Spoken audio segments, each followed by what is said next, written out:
Tales, wishing you a truly good day, filled with calm moments and gentle things ahead. And now, let's step together into today's story. At dinner, my sister's rich new boyfriend made fun of my clothes, my job, even the way I talk, and everyone laughed. My husband told me to stop making a scene, so I stayed quiet.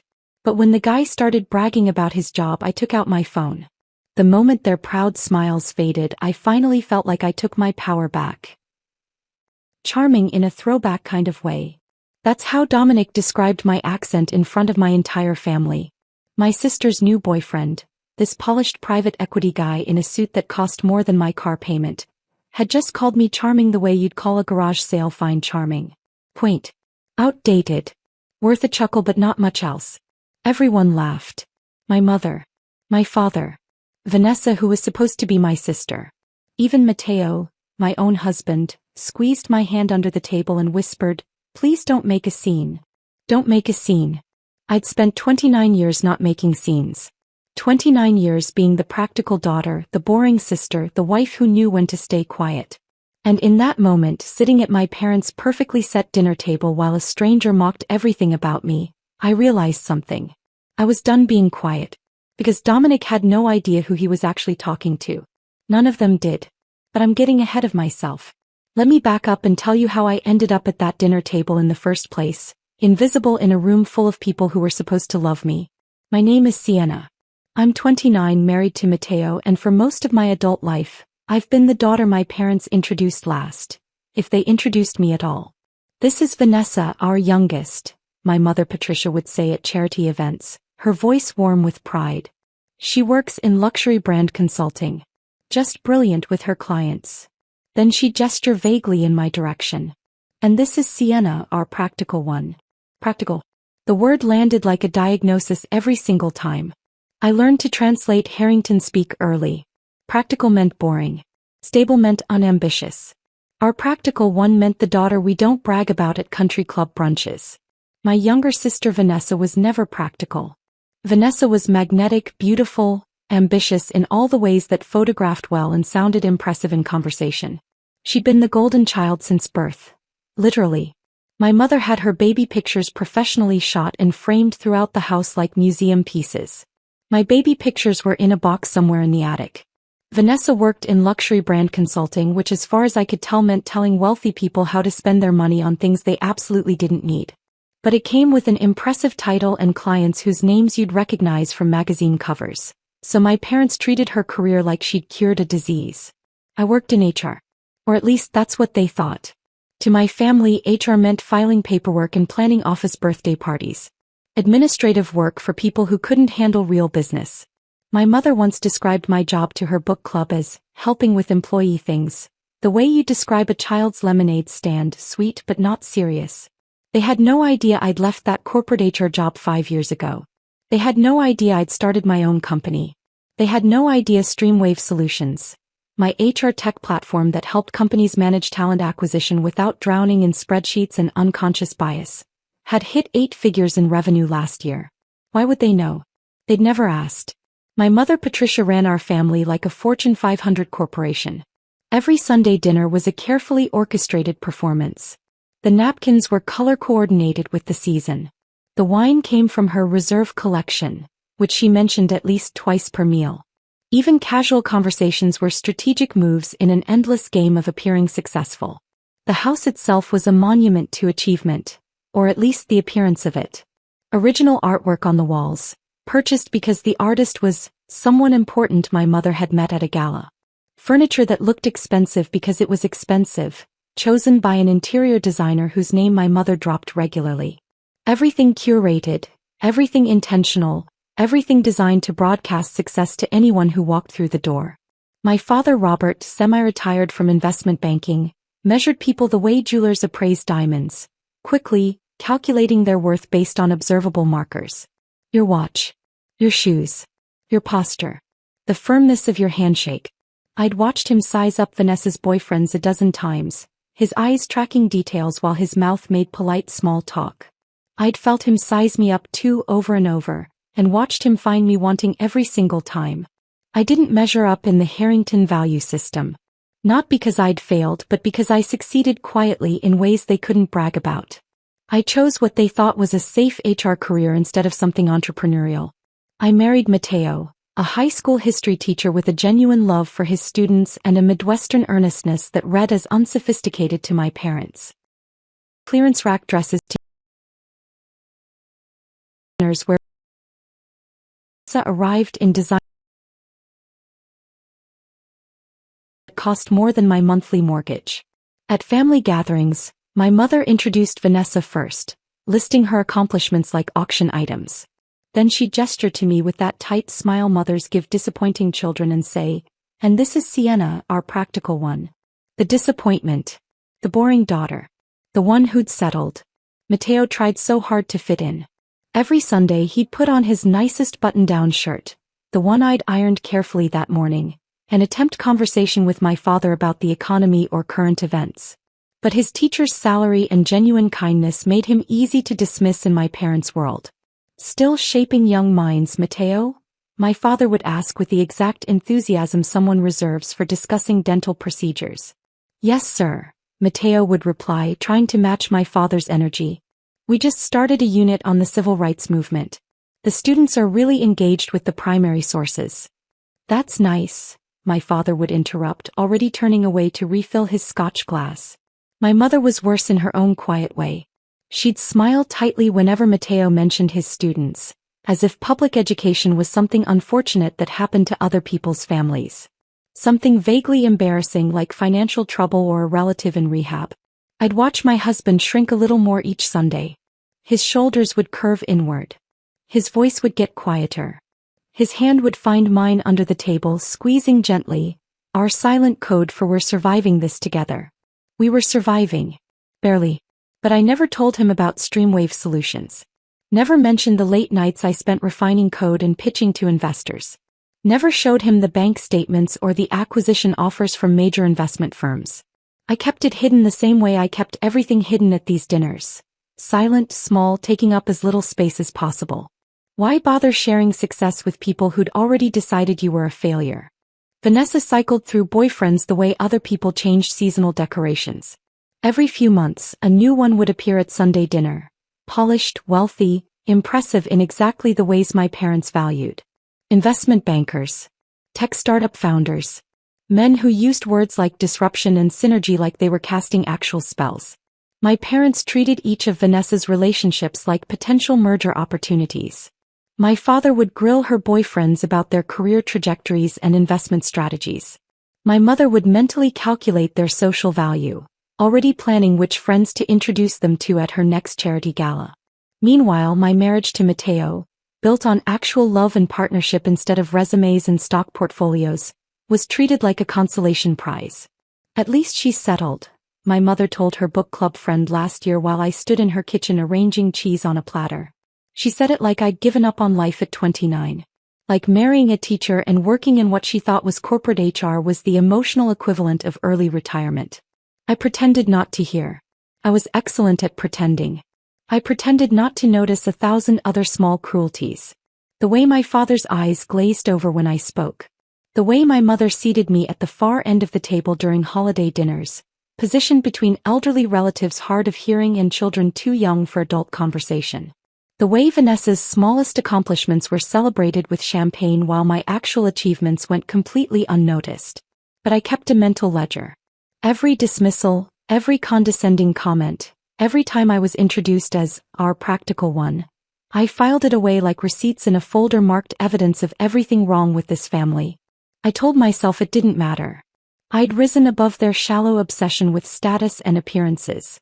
I was building something meaningful, something that actually helped people while they played their endless games of social positioning. I was lying to myself. It mattered. All of it mattered. Every slight carved a little deeper, left me a little smaller, made me question whether I was actually worth seeing or if maybe my parents were right and I really was just practical, just stable, just fundamentally unimpressive. Then Vanessa called that Sunday afternoon, and I knew immediately this boyfriend would be different. "He's not like the others," she gushed, her voice pitched high with performative excitement. "He's in private equity. Works with international portfolios. He went to Wharton." I could practically hear my mother's heart rate spike through the phone. "That sounds great," I said, folding laundry in our small apartment bedroom, only half listening. Vanessa's boyfriends were all interchangeable to me, expensive suits wrapped around fragile egos.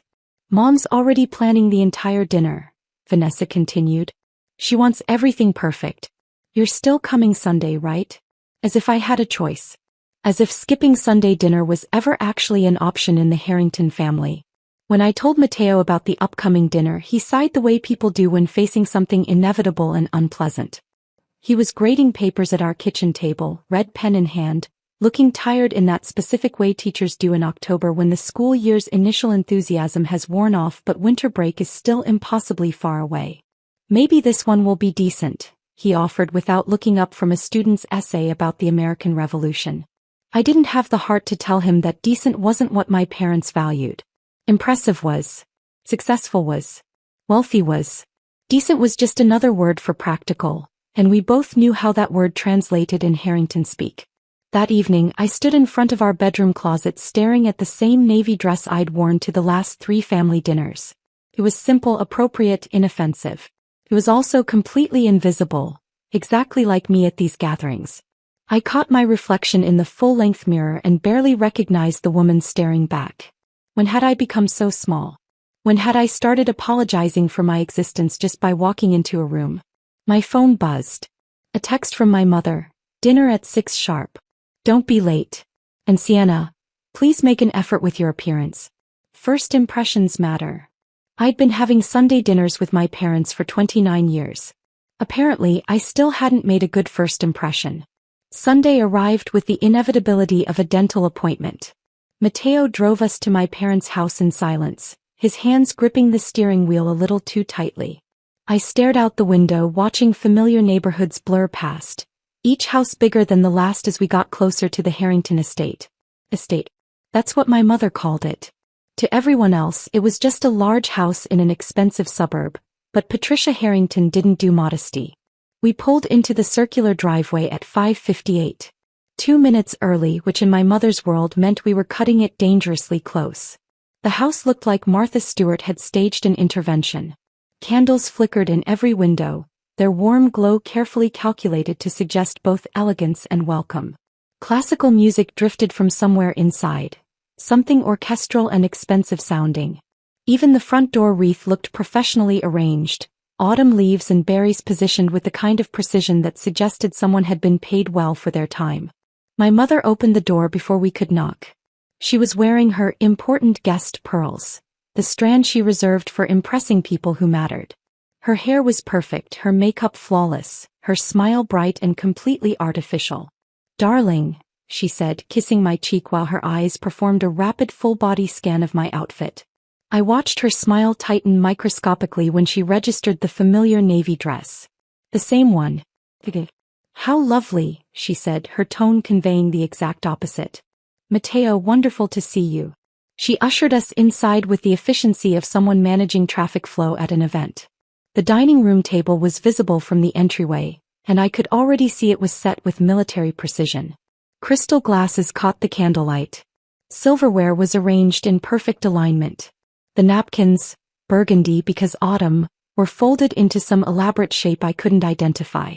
"Vanessa and Dominic are in the living room," my mother said, already moving in that direction. "Come meet him." We followed her into the living room and there they were. Vanessa practically vibrated with excitement on the cream-colored sofa, positioned perfectly beside her prize catch. She'd worn a designer dress I recognized from her Instagram, something with a label that cost more than my monthly grocery budget.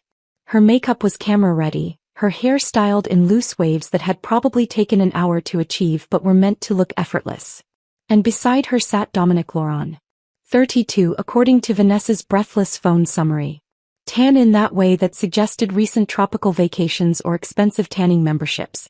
His dark hair was styled with just enough product to look intentional without looking overdone.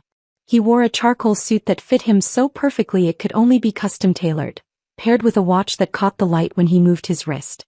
He stood when we entered, smooth and practiced, like he'd been trained for exactly this moment. "Sienna." Vanessa jumped up, her enthusiasm pitched high for maximum performance value. "This is Dominic. Dom, this is my older sister and her husband Mateo." Dominic extended his hand with a smile so white and perfect it looked engineered. Pleasure to meet you both, he said, his voice warm and confident. Vanessa's told me so much about her family. His handshake was firm, practiced, the kind they teach at executive networking seminars. Not too strong, not too weak, just enough pressure to convey confidence and competence. Nice to meet you, I said, extracting my hand. Matteo shook hands next, and I watched Dominic's eyes flick briefly to Matteo's simple watch, his off-the-rack blazer, making calculations I'd seen my father make 1,000 times. So you're a teacher, right? Dominic asked, his tone friendly but faintly condescending. That's admirable work. Really admirable. Admirable. The word people use when they mean noble but pointless. My father appeared from the kitchen carrying his signature scotch, already halfway through the glass. Robert Harrington, he said, extending his hand to Dominic with more warmth than he'd shown Matteo in 4 years of marriage. Heard great things. Private equity, Vanessa tells us. And just like that, Dominic had the floor. We moved to the dining room and I watched the performance unfold exactly as I'd predicted. Dominic held court like a keynote speaker at a conference, my parents hanging on every buzzword-laden sentence.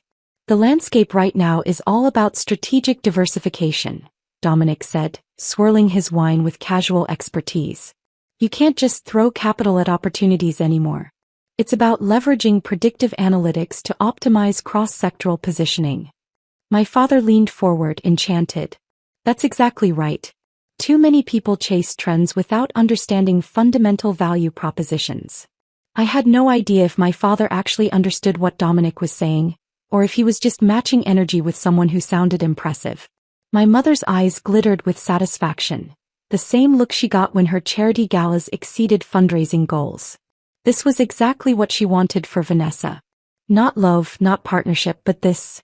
A man who could hold his own in conversations about money and markets, who wore the right watch and had the right pedigree. Vanessa beamed beside Dominic, her hand resting possessively on his arm, her laugh a little too loud at his mediocre jokes. She was performing too, playing the role of adoring girlfriend to this impressive man, basking in the reflected glory of his apparent success. I pushed asparagus around my plate and felt Matteo's knee press against mine under the table. Our silent code. We're surviving this together. But something felt different tonight. Even Matteo seemed diminished in a way I hadn't seen before. His shoulders curved inward. His responses to questions came out quieter than usual, almost apologetic. So Matteo, my father said during a brief pause in Dominic's monologue, still teaching American history? Yes, sir, Matteo replied.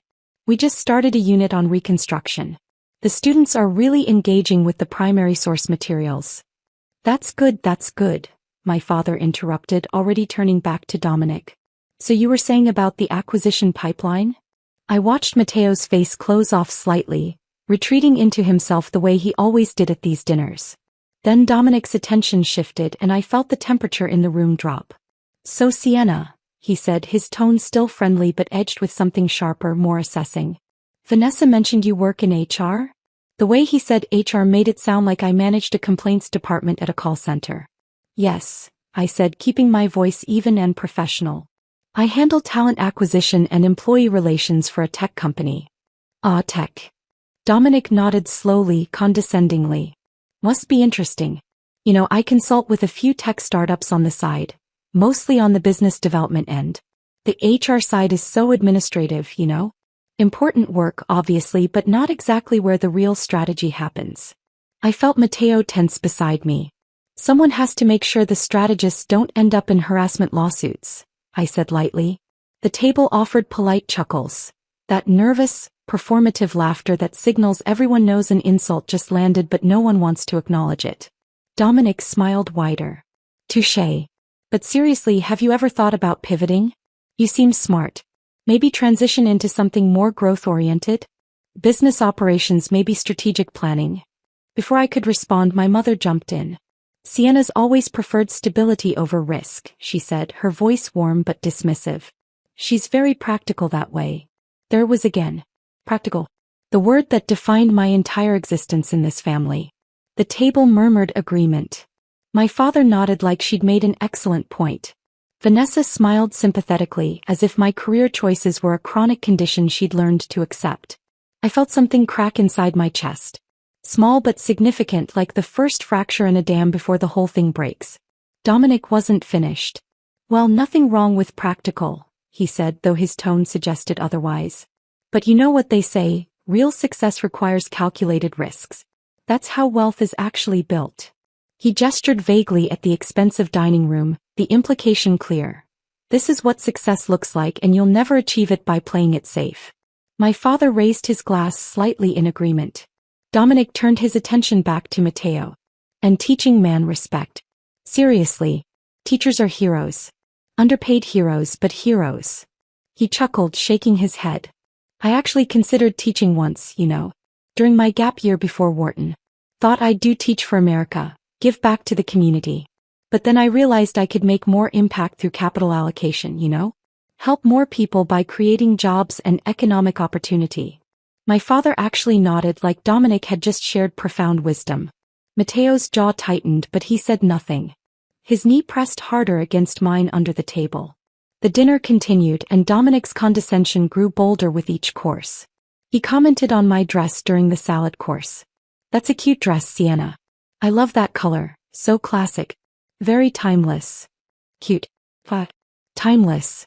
All code words for cheap, outdated, something you'd find at a clearance sale. Vanessa giggled. Sienna's always been more understated with fashion. Understated. Another word that meant boring. During the main course, Dominic suggested Matteo look into educational consulting. Seriously, man, you should consider it, he said, cutting into his steak with practiced precision. There's real money in it. These private consulting firms that work with school districts. They pay way better than classroom teaching. You've got the expertise. Might as well get compensated properly for it. The implication was clear. You're wasting your potential on a job that doesn't pay enough. Matteo forced a smile. I appreciate the suggestion. I'll look into it.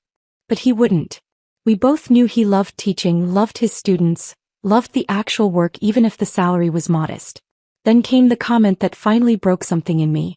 We were between the main course and dessert when Dominic leaned back in his chair, relaxed and confident, and turned to me with a smile that didn't reach his eyes. You know, Sienna, I have to say, I love your accent. It's charming. Very throwback. Where are you from originally? Rural Pennsylvania, I said quietly. Ah, that makes sense. He nodded like he'd solved a puzzle. It's charming in a throwback kind of way. Very authentic. Charming. Throwback. Authentic. He just called my accent. The slight rural twang I'd never fully lost despite years of trying to say it. Quaint. Outdated. Worth a chuckle but not much else. The table laughed. My mother. My father. Vanessa. And Matteo, my husband, the man who'd promised to honor me, to stand beside me, squeezed my hand under the table and leaned close. Please don't make a scene, he whispered. 5 words that cut deeper than anything Dominic had said all night. I froze, my fork halfway to my mouth. Don't make a scene. I'd spent 29 years not making scenes. So I did what I'd always done. I smiled. Stayed quiet. Let them continue their performance while I disappeared into myself. But inside something had shifted. Dessert arrived on my mother's finest china.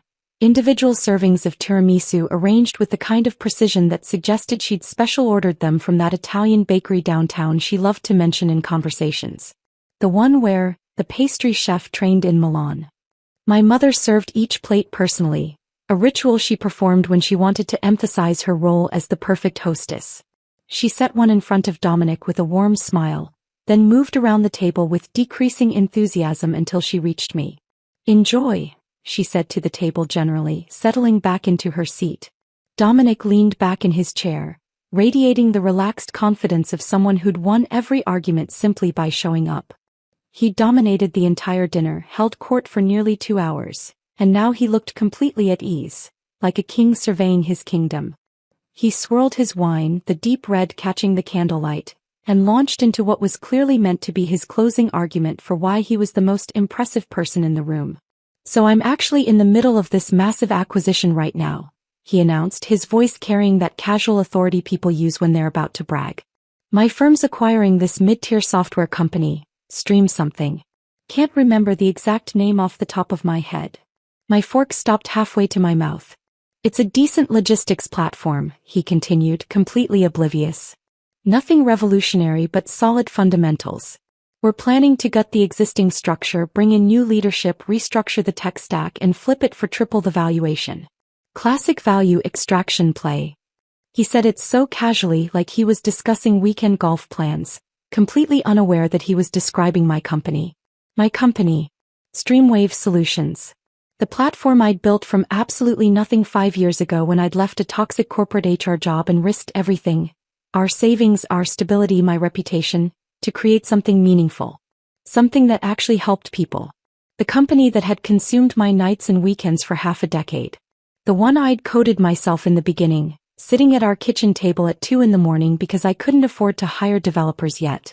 The one that had nearly bankrupted us twice before it finally gained traction. The company that hit 8 figures in revenue last year. And this fraud sitting across from me couldn't even remember its name. That sounds incredibly complex, my mother cooed, her eyes bright with admiration. How do you manage all the moving pieces? Dominic waved his hand dismissively, false modesty practically radiating off him. It's what I do. You develop instincts for these things after enough deals. Knowing which companies have hidden value, understanding market positioning, seeing opportunities other people miss. My father leaned forward, eager to demonstrate his own financial acumen. What's the timeline on something like that? 6 months? A year? We're targeting close in 90 days, Dominic said confidently. Fast execution is key in these situations. You don't want competitors sniffing around once word gets out. Vanessa gazed at him like he just invented currency. That's so impressive, babe. I can't believe you're working on something that big.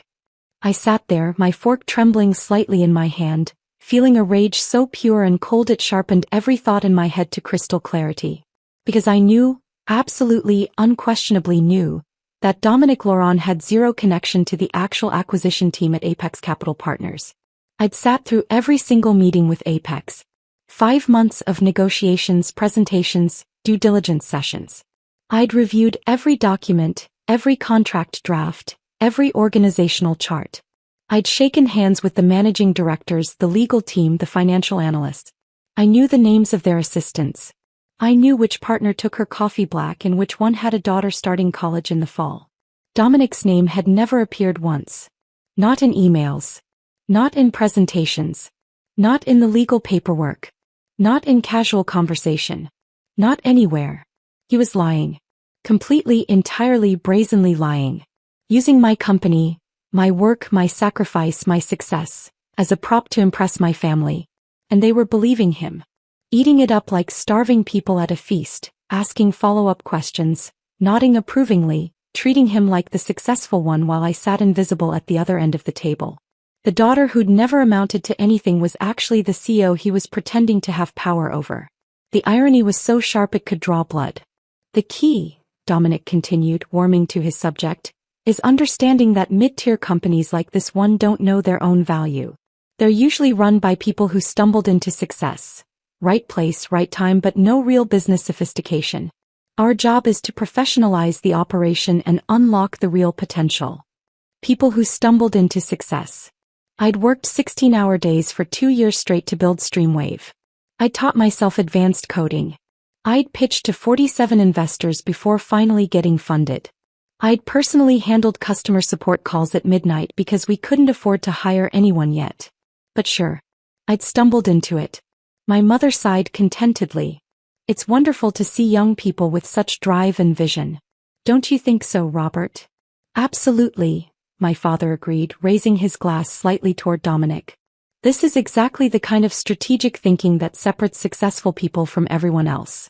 I felt something inside me snap. Not loudly. Not dramatically. Just a clean break, like a bone finally giving way under pressure it was never meant to bear. I set down my fork carefully, deliberately, the way you handle something fragile and dangerous. Matteo glanced at me nervously.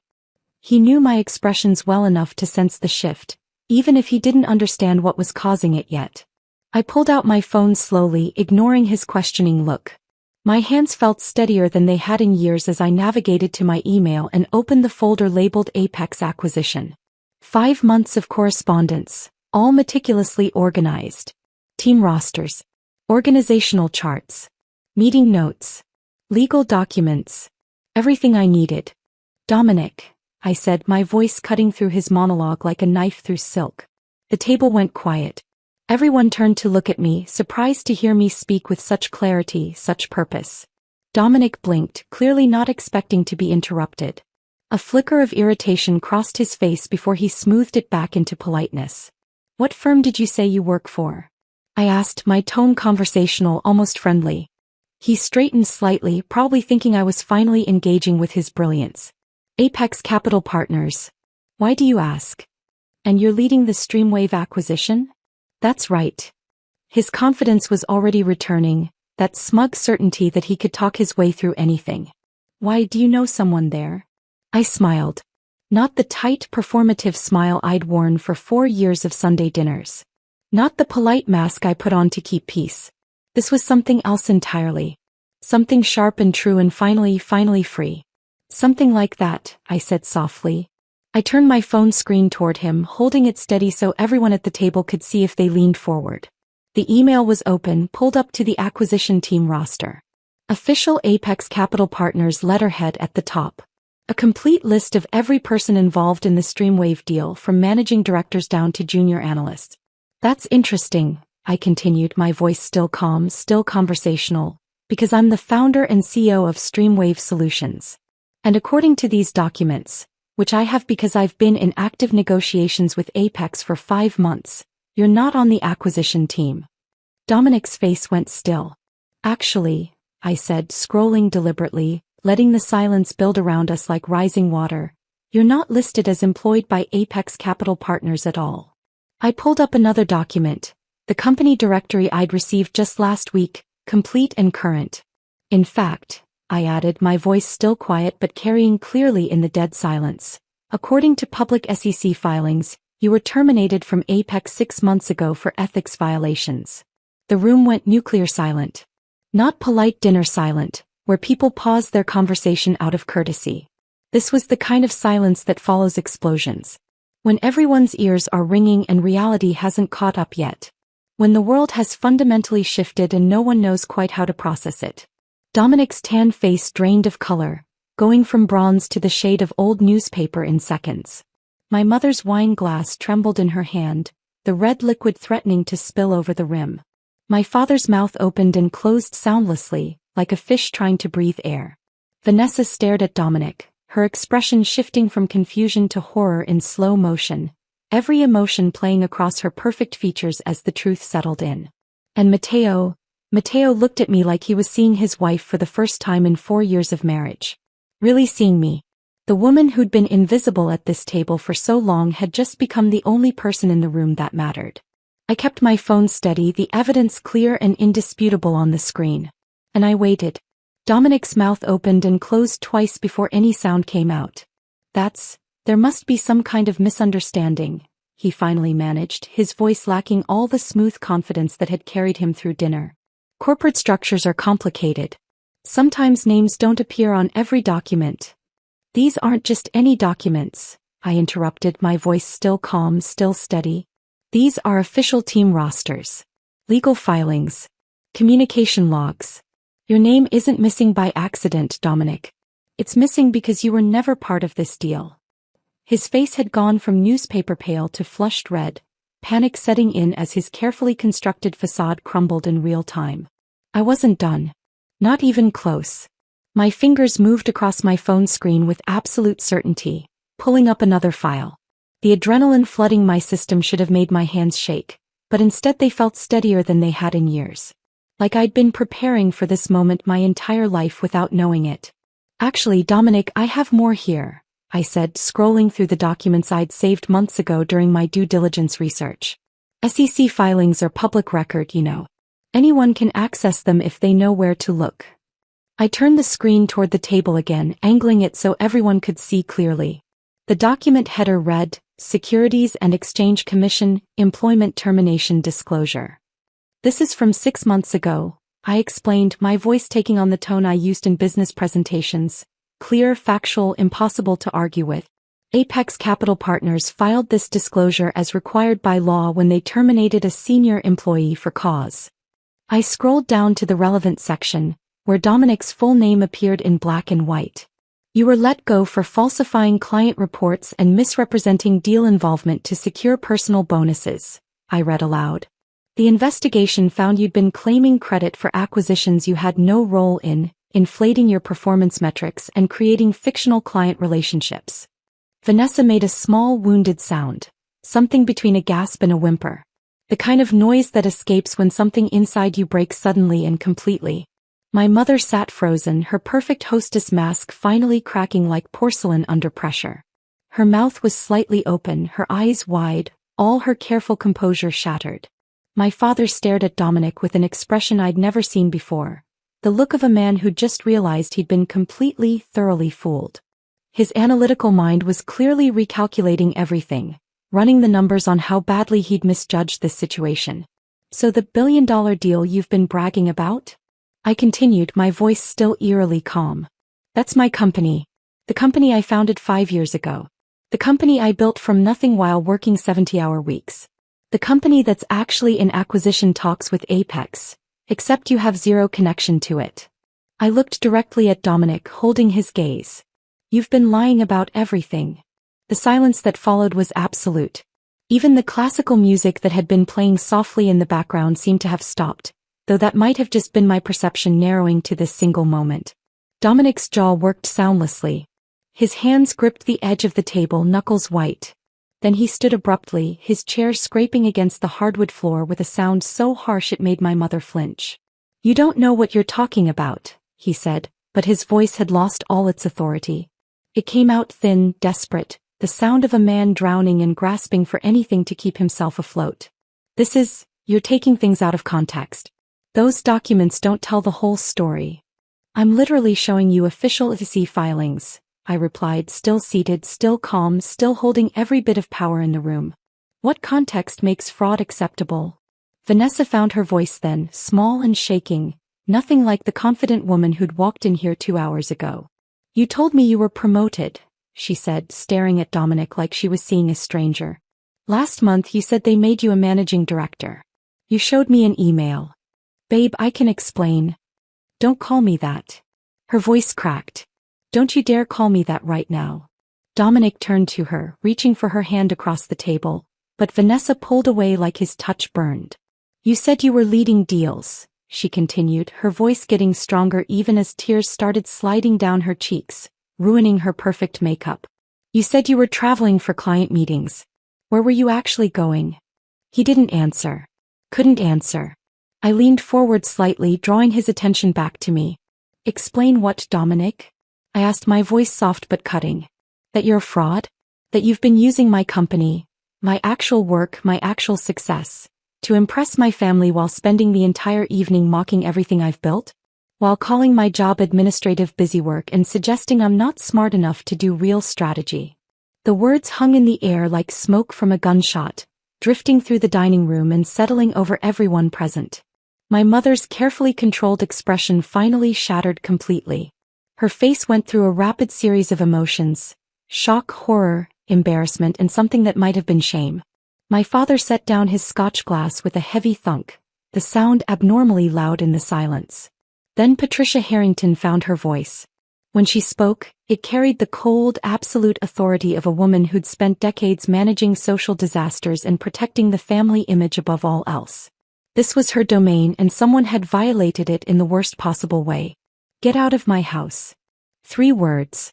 Delivered like a judge's sentence. Final and without appeal. Dominic's head snapped toward her, his expression desperate. Mrs. Harrington, please, if you'd just let me explain. Now.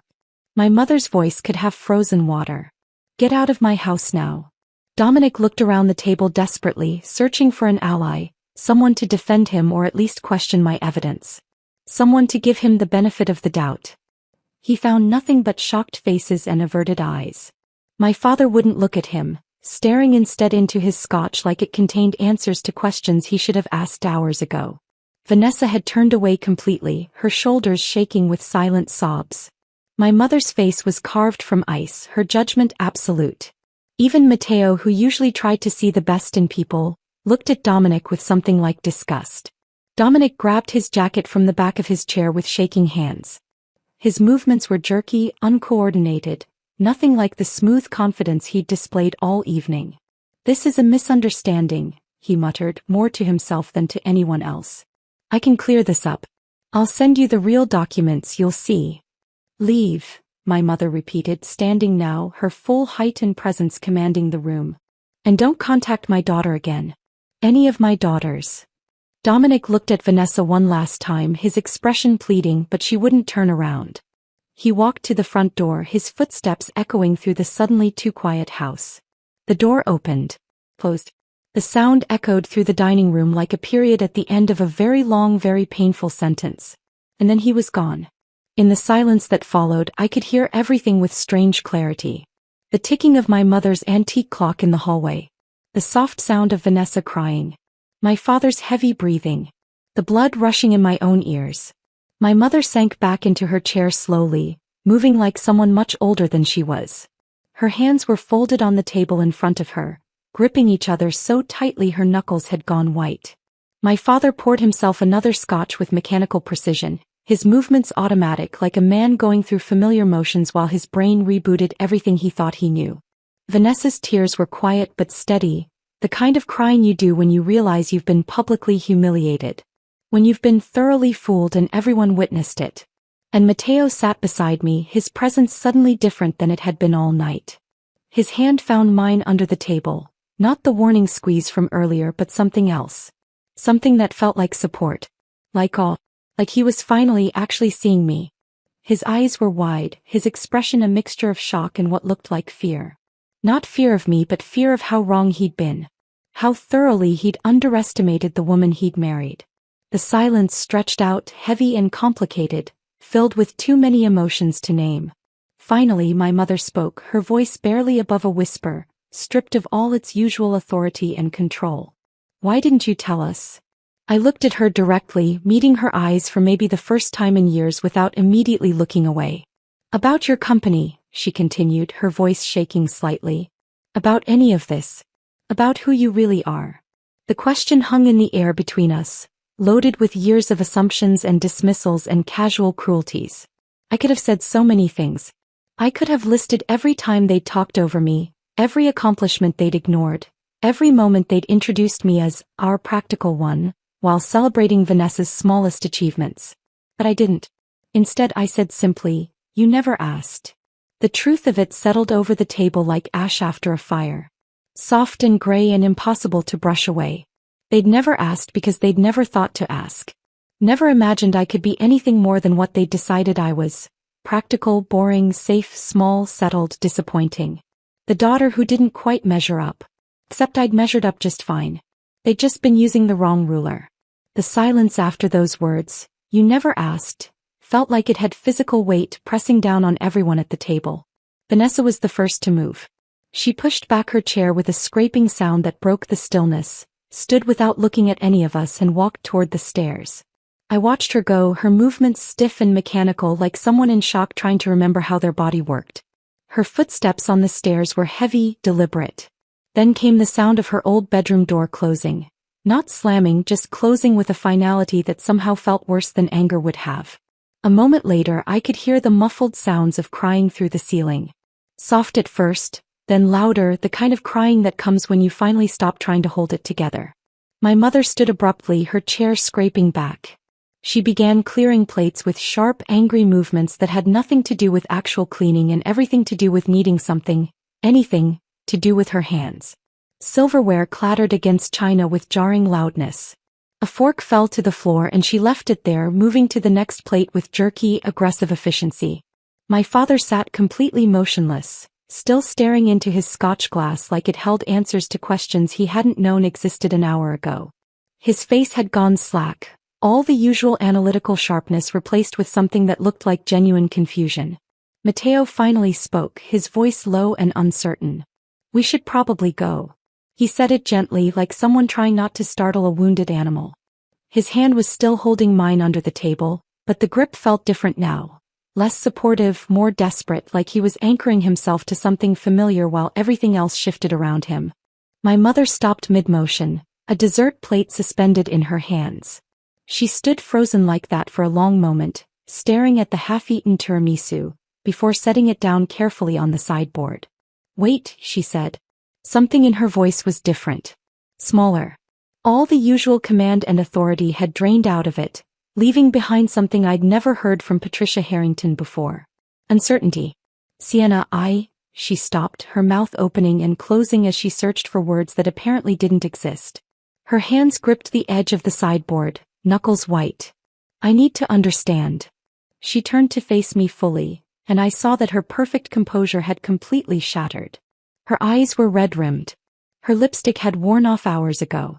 She looked older, smaller, like someone had deflated her from the inside. "You own a company," she said slowly, carefully, like someone learning a foreign language. "Worth how much?" I met her gaze steadily, not looking away this time, not making myself smaller to fit her comfort level. "8 figures in revenue last year," I said clearly. "We're currently in acquisition talks with Apex Capital Partners and 2 other major investment firms. The projected valuation is between 40 and 60 million, depending on which offer we accept." My father's head snapped up so fast I heard his neck crack. The number had finally penetrated his shock, cut through the fog of scotch and embarrassment, and reached the part of his brain that understood what those figures actually meant. 60 million, he repeated, his voice hoarse. "You built a $60 million company." "Built and currently run," I confirmed. "I have 43 employees across 3 offices. We serve over 200 corporate clients. Last quarter we expanded into the European market." My mother lowered herself slowly back into her chair, like her legs had stopped working properly. "And we never knew," she whispered. "No," I agreed. "You never knew." Mateo's hand tightened on mine and I turned to look at him. His face had gone pale, his eyes wide with an expression I couldn't quite read. Shock definitely. But something else underneath it. Something that looked uncomfortably like fear. "We should go," he said again, quieter this time. "Let your family process this." But he wasn't thinking about my family. I could see it in the way he wouldn't quite meet my eyes, the way his free hand kept rubbing his knee. A nervous habit he had when something made him deeply uncomfortable. He was the one who needed to process. "Can we talk?" I asked him quietly. "Privately." He nodded, looking relieved to have an excuse to move, to do something other than sit in this room filled with the wreckage of assumptions. We stood and I followed him into the hallway, away from my parents who remained frozen in the dining room like figures in a painting of a disaster. Mateo walked until we were near the front door, far enough that our voices wouldn't carry clearly back to the dining room. He turned to face me, and for the first time in our 4 years of marriage I saw him look at me like I was a stranger. "You own an 8-figure company," he said slowly, testing the words like they might be lies. "You're in talks to sell it for $60 million. "Yes. And you never told me." This time it wasn't a question. It was an accusation wrapped in confusion. I looked at him, really looked at the man I'd married. The high school history teacher who loved his students and graded papers at our kitchen table and made terrible jokes about the Constitutional Convention. The man who'd promised to honor me, to support me, to be my partner in everything. The man who'd whispered, "Please don't make a scene," while a stranger mocked everything about me. "Would you have believed me?" I asked quietly. "If I'd told you 2 years ago or a year ago or even 6 months ago, would you have believed me? Or would you have thought I was exaggerating or gotten lucky, or somehow stumbled into success the way Dominic described?" He flinched and I had my answer. "Sienna. I'm tired, Mateo." The words came out heavier than I intended, weighted with 4 years of shrinking myself, of playing small, of apologizing for existing in spaces that were supposed to celebrate me. I'm so tired of being the disappointing daughter. Tired of being the boring sister. Tired of being the wife who needs to behave and not make scenes. My voice cracked slightly on the last words and I hated that it did, hated showing weakness now when I'd been so strong just minutes ago. "I built something real," I continued. "Something meaningful that actually helps people and creates jobs and changes how companies think about human resources. And I've been hiding it, hiding myself. Because this family only respects success when it comes packaged the right way. When it looks impressive enough, sounds important enough, makes them look good enough." Mateo's expression shifted, shame mixing with what looked like genuine realization washing over his features. I should have defended you, he said quietly, his voice rough. Tonight. Every Sunday night for the past 4 years. Every time your father dismissed your work or your mother introduced you as our practical one. I let them make you feel small because it was easier than confronting them. Because he stopped, swallowed hard. I was scared of them. Of their judgment. Of not measuring up in their world. The admission hung between us, honest and painful. I'm sorry, he added. I'm so sorry, Sienna. The apology was genuine. I could hear it in his voice, see it in the way he couldn't quite meet my eyes. But it also felt late, like flowers brought to a funeral. Beautiful, meaningful, but unable to change what had already happened. Yes, I said simply. You should have. We stood there in the hallway, surrounded by family photos on the walls. Pictures of holidays and graduations and celebrations that suddenly felt like evidence of a life I'd never actually lived. A life where I was always in the background, always slightly out of focus, always just barely included in the frame. I wondered if our marriage could survive this. If Mateo could handle being married to the version of me that existed outside this house. The version that ran board meetings and negotiated with investors and made decisions that affected dozens of people's livelihoods. Or if he needed me to stay small, stay quiet, stay the version of Sienna that fit comfortably into his world. Before I could voice any of those thoughts, my mother appeared at the end of the hallway. Her perfect posture had wilted, her shoulders curved inward in a way I'd never seen before. She looked smaller somehow, diminished. Stay, she said, and it came out more like a plea than the command I was used to. Please. We need to talk about this. Really talk. I looked at Mateo, searching his face for some indication of what he was thinking, what he needed. He nodded slowly. I think we should, he said quietly. I think we all need to. I turned back to my mother and made a decision that surprised even me. Hey, I said. Let's talk. We moved to the living room, neutral territory, away from the dining room that still held the ruins of dinner and Dominic's exposure. My mother sat in her usual chair, but she perched on the edge of it instead of settling back with her usual regal posture. My father joined us a moment later, carrying his scotch like a lifeline. He lowered himself into his leather armchair and suddenly looked every one of his 63 years. The sharp, analytical man who'd intimidated me my entire life looked lost, confused, like someone had pulled the foundation out from under everything he thought he knew. I sat on the couch, Mateo beside me but not touching me, a careful space maintained between us. For a long moment no one spoke. Then Vanessa appeared at the top of the stairs. Her eyes were red and swollen, mascara smudged down her cheeks, all her careful beauty routine destroyed by tears. She came down slowly, holding the banister like she needed the support, and curled into the corner of the opposite couch like a wounded animal seeking shelter. The silence stretched out, heavy and uncomfortable, filled with too many unsaid things. Finally, my father cleared his throat. I've been a fool, he said. The words clearly cost him something.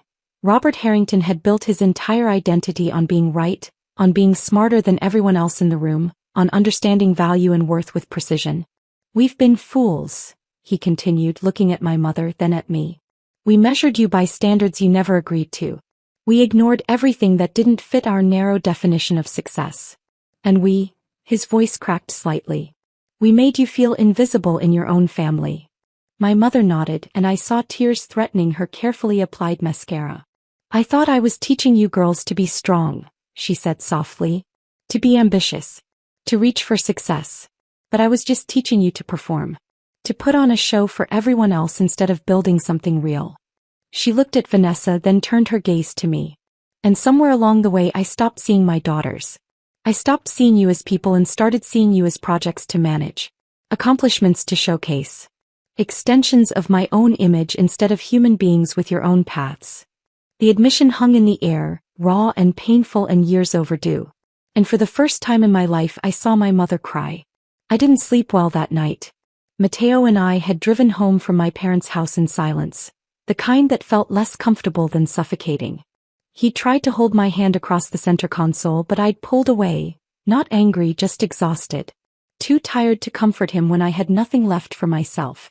When we got home I'd gone straight to bed while he stayed up in the living room, the glow of his laptop visible under the bedroom door. I could hear him moving around, making tea he probably wouldn't drink, doing anything to avoid coming to bed and facing the conversation we both knew was waiting. I must have fallen asleep around 2 because when my phone started buzzing at 7 in the morning, I jolted awake disoriented and gritty-eyed. 17 missed calls. I blinked at the screen, my brain still foggy with sleep, trying to understand why my phone looked like someone had died. 3 calls from my mother. 5 from Vanessa. 2 from my father, which was unusual because he never called me directly. 4 from numbers I didn't recognize. And 3 from my business partner, Marcus, who knew better than to call me on a Monday morning unless something was seriously wrong. Then I saw the family group chat. 64 new messages since midnight. My stomach dropped. I sat up slowly, my heart starting to pound, and opened the chat. The messages scrolled past in a blur. My mother's friends asking if everything was all right. Distant cousins I hadn't spoken to in years suddenly very concerned about my well-being. Even my father's golf buddy chiming in with a cryptic, "Saw the news. Call if you need anything." What news? I scrolled back to find the source and found a message from Vanessa, posted at 11:43 last night.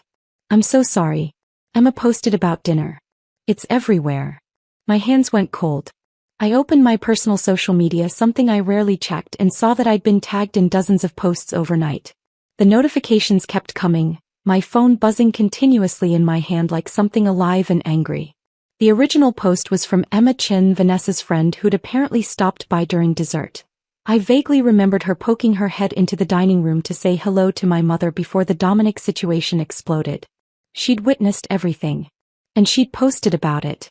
Not a video, thank God.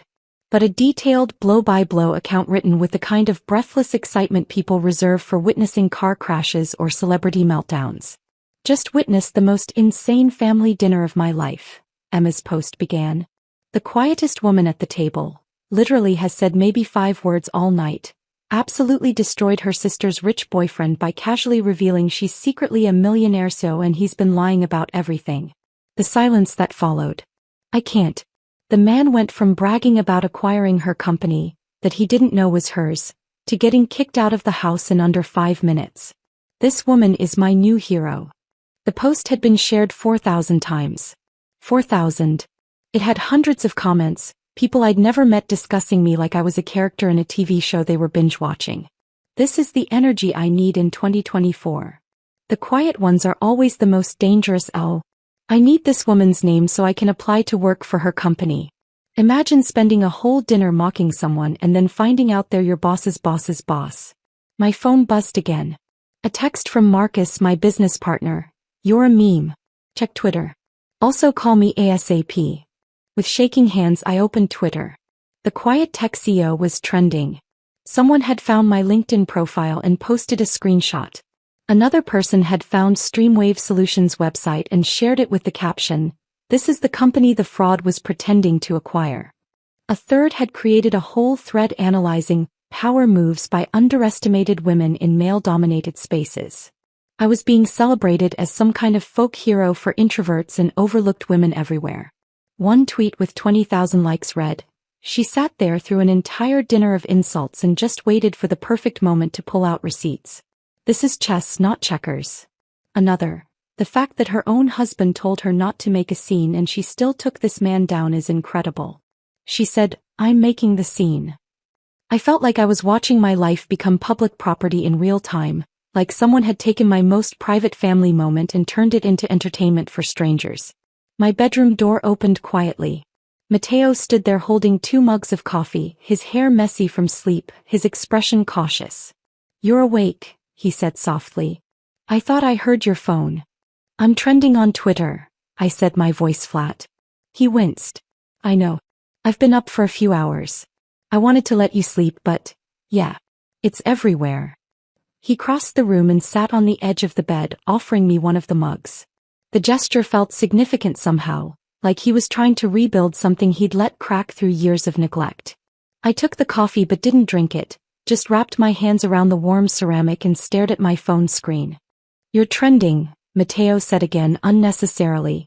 He pulled out his own phone and showed me. The story had evolved beyond Emma's original post. People were doing deep dives into my background, finding old articles about Streamwave Solutions funding rounds, sharing screenshots of my company's client list. A tech journalist from a major publication had already sent an interview request to my business email. My work inbox, which I'd checked despite it being barely past 7 in the morning, had 47 new messages. Half from reporters wanting quotes or interviews. Half from potential clients who apparently liked the idea of working with the woman who took down a fraud at Sunday dinner. I felt overwhelmed and vindicated in equal measure, riding a wave I hadn't intended to create but couldn't deny feeling powerful upon. I called in sick today, Matteo said quietly, setting his phone aside. I looked up at him surprised. Matteo never called in sick. He was the teacher who showed up with a fever because his students had a test scheduled. Why? Because my wife is a CEO, he said, meeting my eyes for the first time since last night. Because I've been treating her like she's invisible for 4 years. Because I owe you more than an apology whispered in a hallway while your family falls apart. His voice cracked slightly on the last words. I've been doing a lot of thinking, he continued. About what you said. About how I've let your family make you small because it was easier than standing up to them. About how I told you not to make a scene when you had every right to defend yourself. He rubbed his face with both hands, looking exhausted. I was wrong, Sienna. About all of it. And I'm sorry. Before I could respond, my phone rang. My mother's number. I looked at Matteo, who nodded. Put it on speaker, he said. I should hear this too. I answered and placed the phone on the bed between us. Sienna. My mother's voice came through strained but determined, nothing like her usual controlled composure. I know you're probably overwhelmed right now. I know we have a lot to work through. But I need you to know something. She paused and I heard her take a shaky breath. Vanessa confronted your father and me last night. After you left. Really confronted us for the first time in her entire life. I closed my eyes, bracing myself for whatever was coming.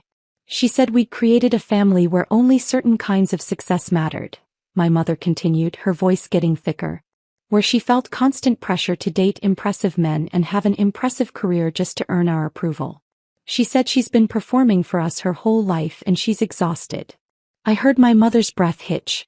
She said watching you finally speak up gave her permission to do the same. She said if you could stand up to Dominic and to us after years of being dismissed, then she could too. There was a pause and I heard muffled conversation in the background. My father's voice, though I couldn't make out the words. Your father wants me to tell you something, my mother said. He says, her voice cracked completely. He says he's proud of you.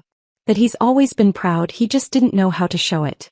That he measured everything by the wrong standards and he's sorry. I felt tears prick my eyes despite myself. We're sorry, Sienna, my mother whispered. For all of it. For making you invisible. For celebrating Vanessa's performance while ignoring your actual achievements. For creating a home where you felt like you had to hide who you really were. I couldn't speak. My throat had closed up completely. Matteo reached over and squeezed my hand. I know this doesn't fix anything, my mother continued. I know we have a long way to go. But I wanted you to know that we see you now. Really see you. And we're so sorry it took something like this for us to finally look. She hung up before I could respond. I sat there in bed, coffee going cold in my hands, staring at the phone. Matteo pulled me into a hug and this time I let him, burying my face in his shoulder as the tears finally came. Not sad tears exactly, but something more complicated. Relief mixed with grief, mixed with exhaustion, mixed with hope. By afternoon, the story had taken another turn. Someone, I never found out who, had leaked detailed information about Dominic's professional history to his industry network. His LinkedIn profile, which had claimed he was still a managing director at Apex Capital Partners and listed the Streamwave acquisition as his personal achievement, disappeared within hours. Former colleagues started commenting, confirming he'd been terminated for ethics violations. Industry contacts shared that he'd been working as a freelance consultant for months, which everyone in finance knew was code for unemployed and looking. His entire house of cards collapsed in less than 24 hours. My phone buzzed with a text from Vanessa. The first she'd sent me directly since the dinner. Emma told me what she posted. I'm so sorry it went viral. I told her to take it down, but the damage is done. But also, thank you. A second message followed immediately. I did background checks on every guy I've dated for the past 2 years. Every single one. And this is the first time I actually checked. Really checked.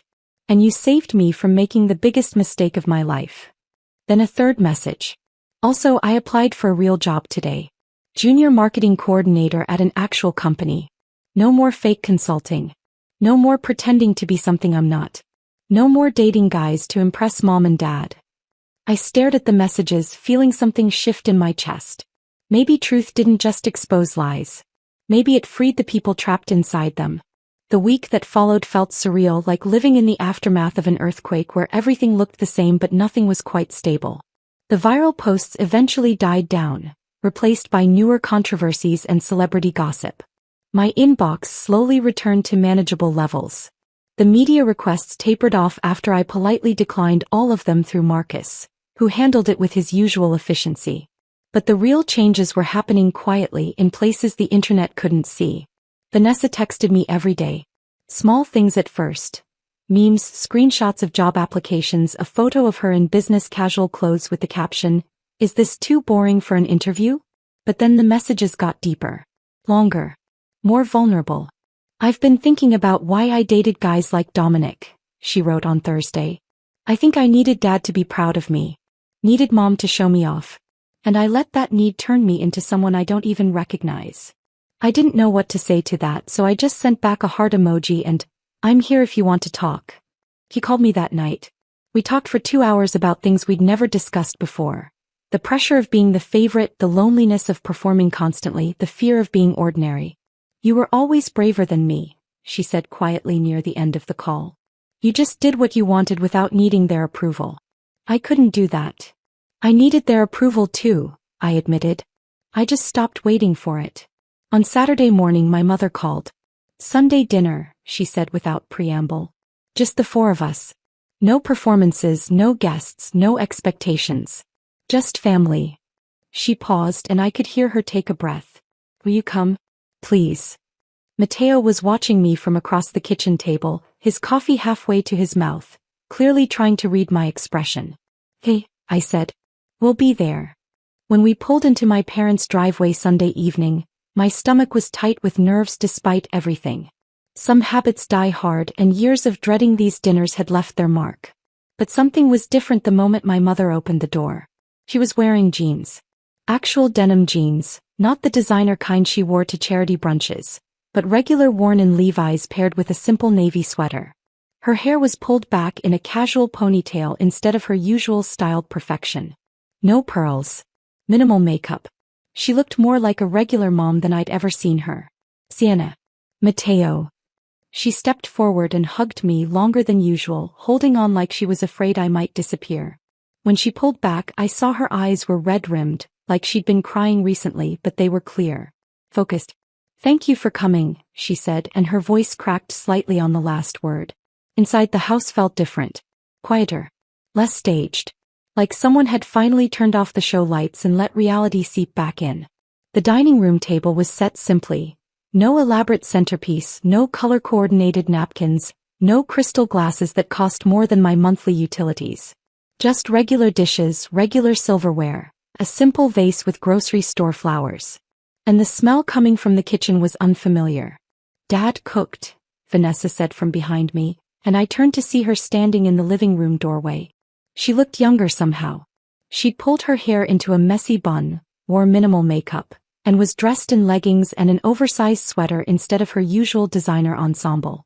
Without all the armor, she looked more like the sister I remembered from childhood, before everything became a competition, before every interaction became a performance. She crossed the room quickly and hugged me tightly. "I'm sorry," she whispered against my shoulder. "For laughing. For not seeing you. For being part of the problem for so long.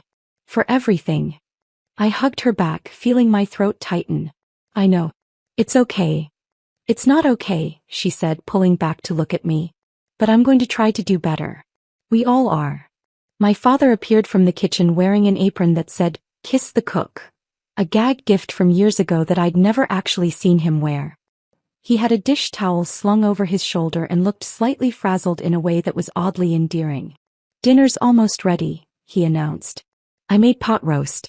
Or attempted to. We'll see if it's edible." The meal was imperfect. The roast slightly overdone, the potatoes a bit mushy, the vegetables underseasoned. But it was real. My father had actually stood in the kitchen and cooked it himself, not hired caterers or supervised staff. That mattered more than perfect seasoning. Dinner was awkward at first. Years of dysfunction don't evaporate over pot roast, and we all seemed acutely aware of the invisible weight sitting at the table with us. All the things unsaid for so long, all the hurt that had accumulated, all the patterns we were trying to break. But slowly, tentatively we started talking. Not performing. Not competing. Just talking. My father asked about streamwave solutions, and this time it wasn't polite small talk. He asked real questions. About the technology, about the business model, about the challenges I'd faced scaling the company.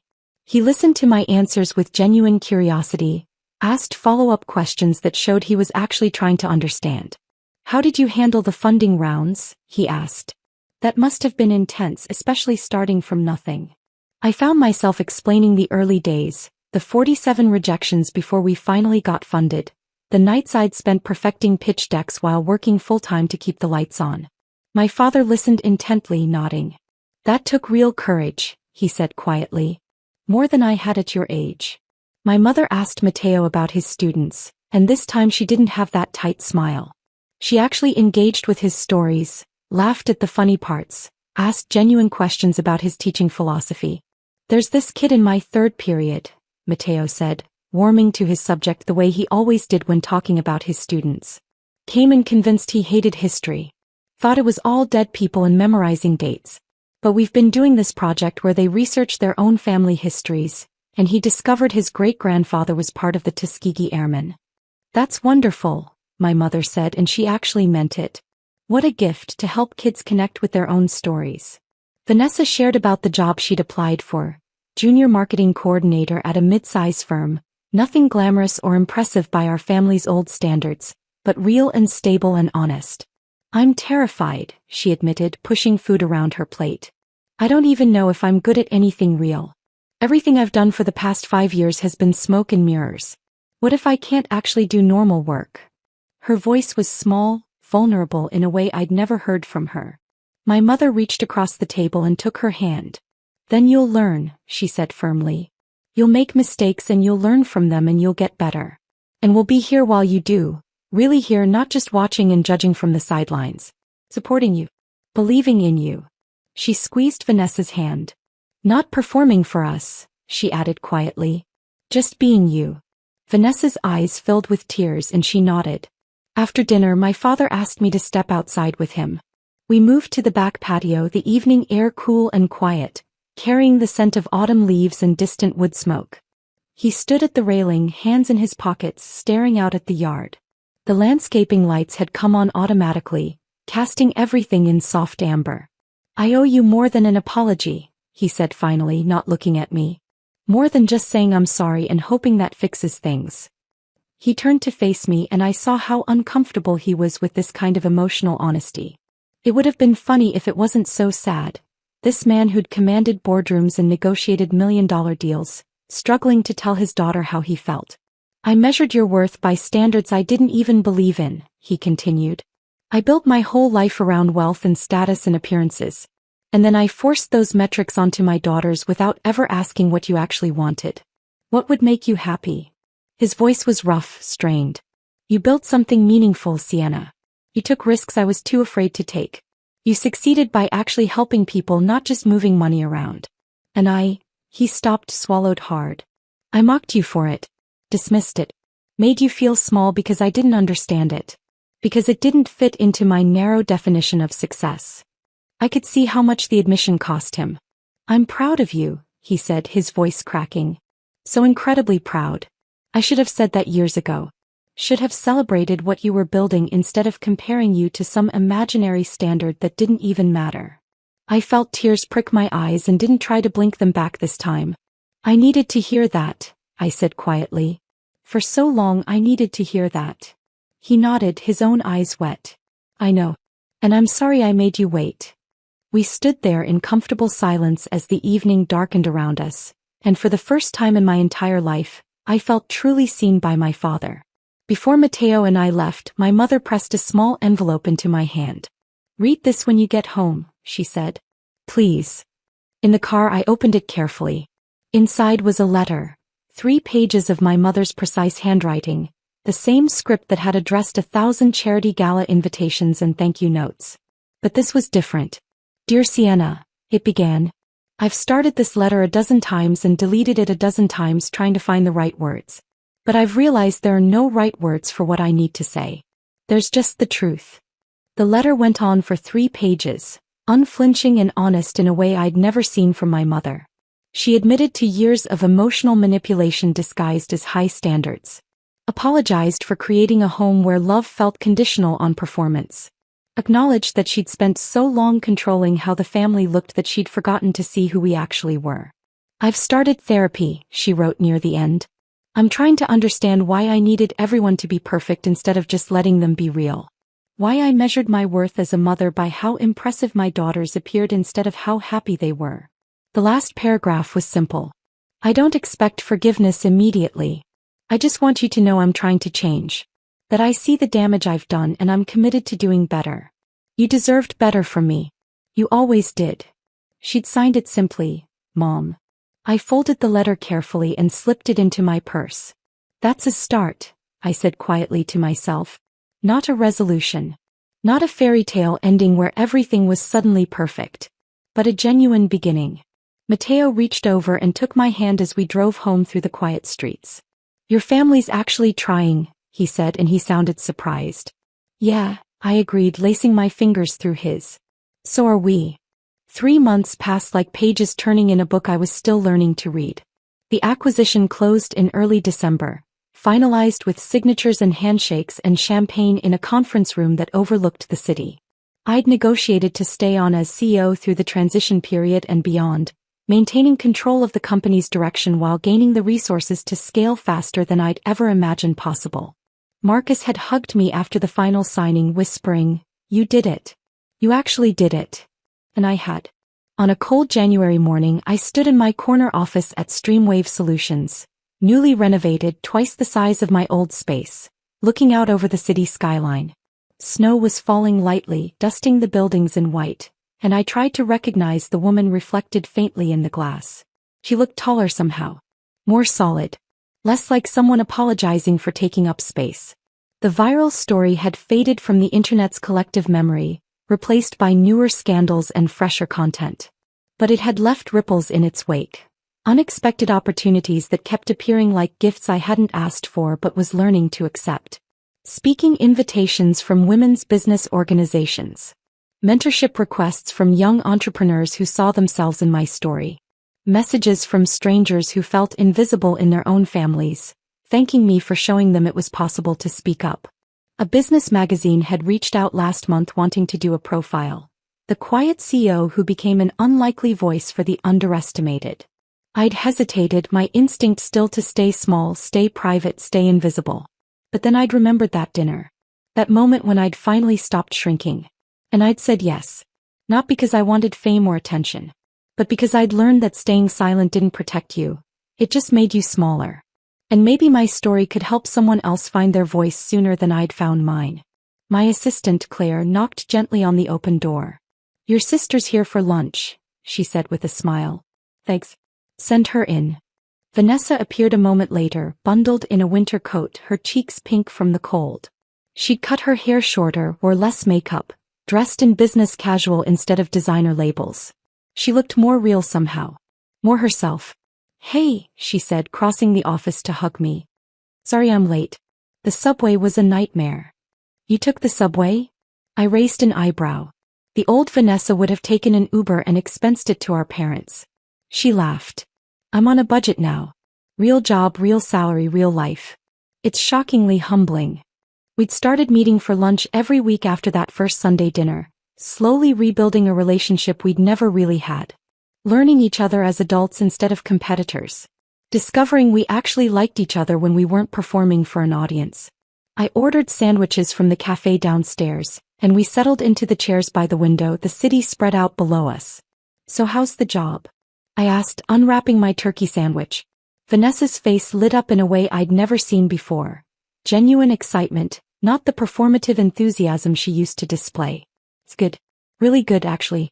I mean, I'm terrible at it sometimes, she admitted, laughing.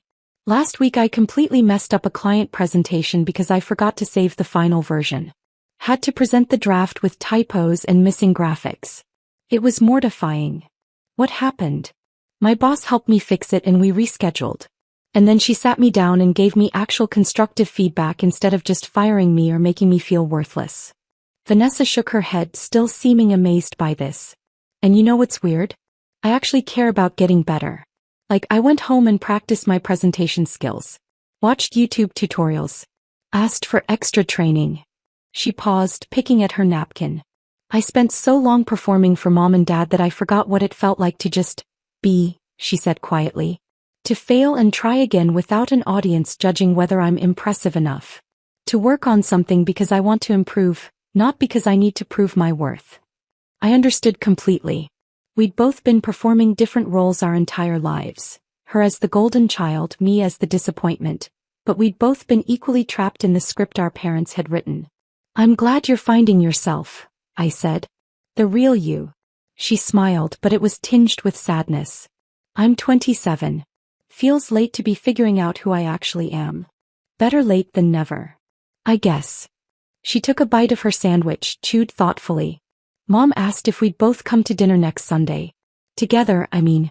She's been cooking herself now. No catering, no elaborate themes. Just food and conversation. I nodded. I'll be there. Sunday dinners had become something different over the past 3 months. Smaller, quieter, more honest. My parents were trying, genuinely trying, to build something real instead of something impressive. It wasn't perfect. Years of dysfunction didn't disappear overnight. There were still awkward moments, stilted conversations, old patterns trying to reassert themselves. But they were trying. We all were. Family wasn't fixed overnight, but we were building something real from the ruins of what we'd pretended to be. That evening, Mateo and I sat on our apartment balcony despite the cold, bundled in blankets, watching the sun set over the city. The sky was painted in shades of orange and pink and deep purple, the kind of sunset that makes you believe in beauty even when everything else feels complicated. He'd been different these past 3 months. More present. More attentive. Actively working to see me, really see me, instead of the version of me that was easier to manage or ignore. We'd started couples therapy in November.